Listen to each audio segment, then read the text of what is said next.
আসসালামু আলাইকুম। এইচআই এডুকেশনের পক্ষ থেকে আপনাদের সবাইকে স্বাগতম।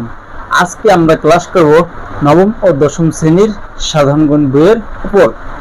তো নবম ও দশম শ্রেণীর এই সাধারণ গণিত বইয়ের আমরা কি করব, 16 অধ্যায়ের প্রত্যেকটা অঙ্ক করিয়ে দেব। তো আজকে আমরা কি করব, 16.1 এই 1 নম্বর প্রশ্নটার সমাধান করব। তো দেখো এই প্রশ্নে কি বলছে আমাদের, দেখো একটি সমকোণী ত্রিভুজের অতিভুজ 25 মিটার এর অপর বাহুদ্বয়ের একটি বাহু অপরটির 3/4 অংশ হলে বাহু দুটির দৈর্ঘ্য নির্ণয় করো। তো দেখো আমাদের প্রথমে প্রশ্নে কি বলছে, একটা সমকোণী ত্রিভুজ। কি বলছে? সমকোণী ত্রিভুজ। তো দেখো আমার তো আগে জানতে হবে সমকোণী ত্রিভুজটা কি। তো দেখো যে ত্রিভুজের একটি কোণ সমকোণ অর্থাৎ কি 90 ডিগ্রি হবে, সেই কোণটাই হচ্ছে কি সমকোণ। তো দেখো আমরা চিত্রটা দেখলে কি খুব সহজে বুঝতে পারবো। একটা রেখার উপর জনকে একটু লম্ব আঁট করা হবে। কি আঁট করা হবে? লম্ব। তো দেখো যখন একটা রেখার উপর লম্ব অঙ্কন করা হবে তখন কোণটা কত ডিগ্রি হয়? 90 ডিগ্রি। 90 ডিগ্রি। এই বিন্দু আমরা কি করব? যোগ করে দেব। তাহলে দেখো তিনটা বাহু দ্বারা আবদ্ধ ক্ষেত্রকে কি বলে? ত্রিভুজ বলে। তাহলে তিনটা বাহু আছে। কি কি বাহু আছে? দেখো এ বি সি। দেখো এ বি একটা বাহু, বি সি একটা বাহু, তারপর এ সি একটা বাহু। তো তিনটা বাহু দ্বারা আবদ্ধ ক্ষেত্রকে কি বলে? ত্রিভুজ বলে। তো এবার দেখো এই যে তিনটা বাহু দ্বারা আবদ্ধ ক্ষেত্র আছে, তো দেখো এই যে তিনটা কোণ আছে, কি আছে? এ কোণ একটা, সি কোণ একটা, আর একটা কি আছে? বি কোণ। তো দেখো এই তিনটা কোণের মধ্যে আমরা একটা কোণ কত ডিগ্রি পেয়েছি? 90 ডিগ্রি। তাহলে এই কোণ, এই ত্রিভুজটাকে আমরা কি বলতে পারবো? সমকোণী ত্রিভুজ। তো এখন দেখো প্রশ্নে আবার কি বলছে, এই সমকোণী ত্রিভুজে কার মান দেওয়া আছে? অতিভুজ দেওয়া আছে কত? 25 মিটার। তাহলে দেখো আমরা অতিভুজ লিখবো তো 25 মিটার। তাহলে এখন প্রশ্নে কি বললো, এর অপর বাহুদ্বয়ের মানে কি? দুইটা বাহু। একটি বাহু কি বলছে? অপরটি 3/4 অংশ। তাহলে একটা বাহু আমাদের কি, এরকম প্রশ্ন হলে আমরা প্রথম করবো একটা বাহু ধরে নিতে হবে এক্স মিটার অথবা কি ওয়াই মিটার, ক মিটার, তোমার যা মন চাই তুমি তাই ধরতে পারো। তাহলে দেখো আমরা ধরি বি এক্স বি সি। এই বিসি বাহুটা কত ধরবো আমরা? এক্স মিটার ধরি। কি ধরি? X metre. বুঝো, ভালো করে বুঝো। দেখো আমরা এই বাহুটা ধরলাম কত? X metre. তো একটা বাহু যদি এক্স মিটার হয়, এই এক্স মিটার এর কত হবে? অপর বাহুটা হবে 3/4 অংশ। আমরা এটাকে এইভাবে লিখতে পারি, দেখো এক্স এর 3/4 অংশ। এটা কি আমাদের অপর বাহুটা। দেখো এটাকে আমরা ক্যালকুলেশন করলে এইভাবে পাই, দেখো এক্স এর মানে কি? গুণ চিহ্ন 3/4। এক্স টা কি হবে? এই সমস্যার সাথে কি হবে? গুণ হবে। তাহলে আমরা লিখতে পারি কি? দেখো 3x/4। তাহলে অপর বাহুর মানটা আমরা কি পাবো? 3x/4। আর দেখো এই বাহুর মানটা পেলাম আমরা কি? 3x/4। দেখো আমি তোমাদের অঙ্কটা কি একদম কি ভেঙে করে দিতেছি, তার জন্য একটু সময় লাগবে। তো দেখো আমরা তিনটা বাহুর মান পেয়েছি, এখন কি আমরা মানগুলো লিখবো। দেখো সমাধান করি।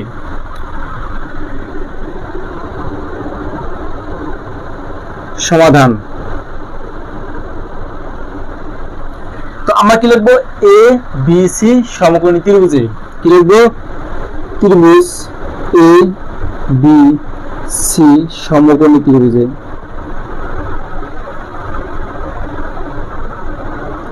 সমকোণী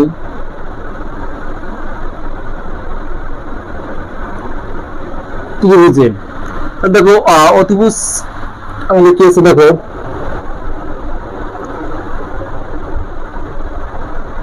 অতিভুজ কি আমাদের অতিভুজ কি আছে? এ আর কি সি। এ সি ইকুয়াল কি আছে 25 মিটার। তাহলে এখন আমরা একটা কি ধরছি, আমরা x মিটার ধরছি, লিখবো আমরা কি একটি বাহু,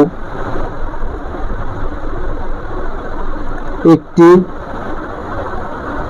বাহু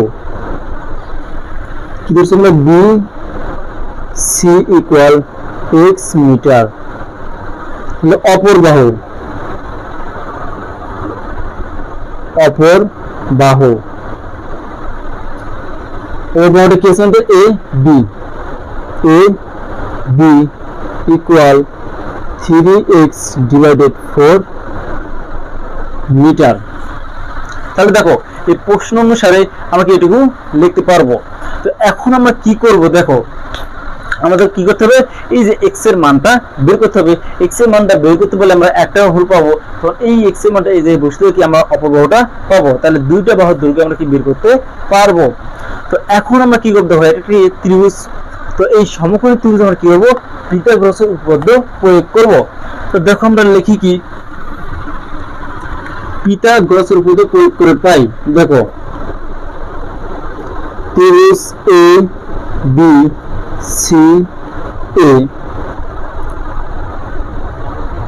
পিথাগোরাসের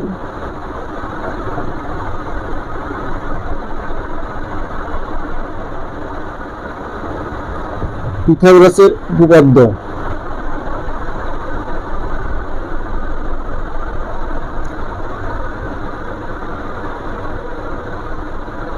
প্রয়োগ করে পাই, প্রয়োগ করে পাই। তাহলে দেখো আমরা এই যে ত্রিভুজটা কি করবো, আমরা পিথাগোরাসের উপপাদ্য প্রয়োগ করব। তো দেখো পিথাগোরাসের উপপাদ্য প্রয়োগ সমান আমরা কি জানি, দেখো পিথাগোরাসের উপপাদ্যটা কি হচ্ছে, অতিভুজ স্কয়ার ইকুয়াল কি লম্ব স্কয়ার প্লাস ভূমি square.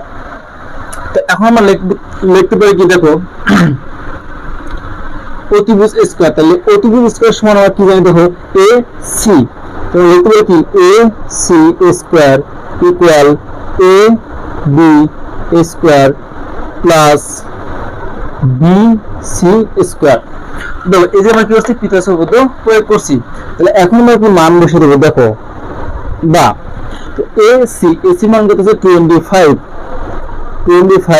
Square equal A B, তো এ বির মান আমাদের কি আছে 3x divided 4 square plus BC, তো বিসি মান কি আছে আমাদের x মিটার, তাহলে x কে হলো স্কয়ার বা 25 কে আমরা যদি স্কয়ার করি তাহলে মানটা কত আসে, দেখো 25 স্কয়ার, তাহলে মানটা আসে কত 625, তাহলে মানটা আসে কত 625 ইকুয়াল 3x, এই স্কয়ারটা কি আছে আমাদের এই 3x এর উপরেও আছে আবার কি 4 এর উপরেও আছে। যখন আমরা 3 এর উপর স্কয়ার করব তখন কি হবে 9, তাহলে x এর উপর কি স্কয়ার দেব, তাহলে 4 এর উপর স্কয়ার করব তখন হবে 16 প্লাস x স্কয়ার বা এই পাশে যা আছে তাই রাখবো 625 ইকুয়াল, দেখো এবার এই পাশে আমরা কি করব লসাগু করব। তো দেখো এই জায়গায় হর কত আছে 16 আর x স্কয়ার নিচে কিছু না মানে কি আছে 1, তাহলে 16 আর 1 এর লসাগু করলে কি হবে 16 হবে। দেখো 16 কি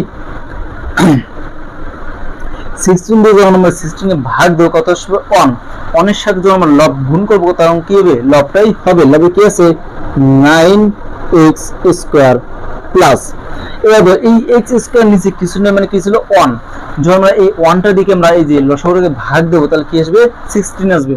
এই 16 এর সাথে যখন আমরা কি x স্কয়ার গুণ করব তাহলে কি হবে 16x স্কয়ার হবে, 16x স্কয়ার। তাহলে এখন দেখো এই যে 16 টা এই পাশে কি আছে ভাগ, তাই এই পাশে যখন নিয়ে আসবে তখন কি হবে গুণ হবে। আমরা লিখতে পারবো দেখো বা 625 ইনটু 16 ইকুয়াল, দেখো 16টা x স্কয়ার আর এই জায়গাটা আছে 9টা, তা 16টা 9টা যোগ করে 25টা 25, লিখতে পারি আমরা 25x স্কয়ার। তো এখন দেখো এই যে 25 x স্কয়ার সাথে কি আকার আছে, গুণ আকার আছে।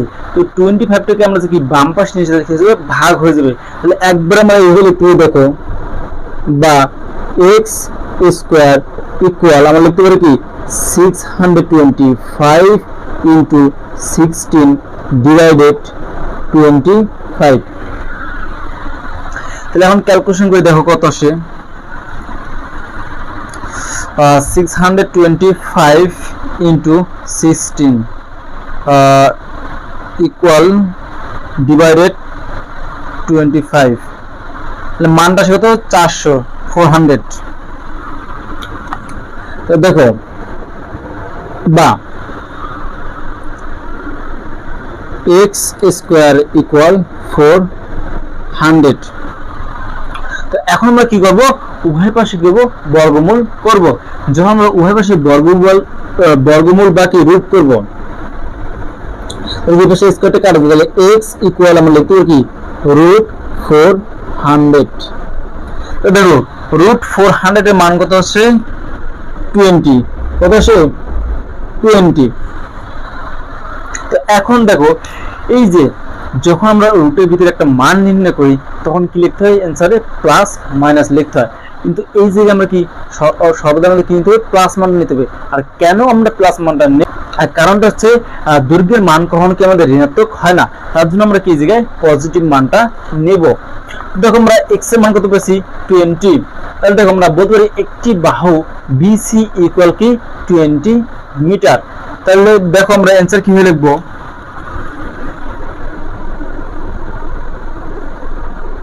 একটি বাহু কি আছে জায়গায় BC equal x metre equal to কি 20 মিটার। অপর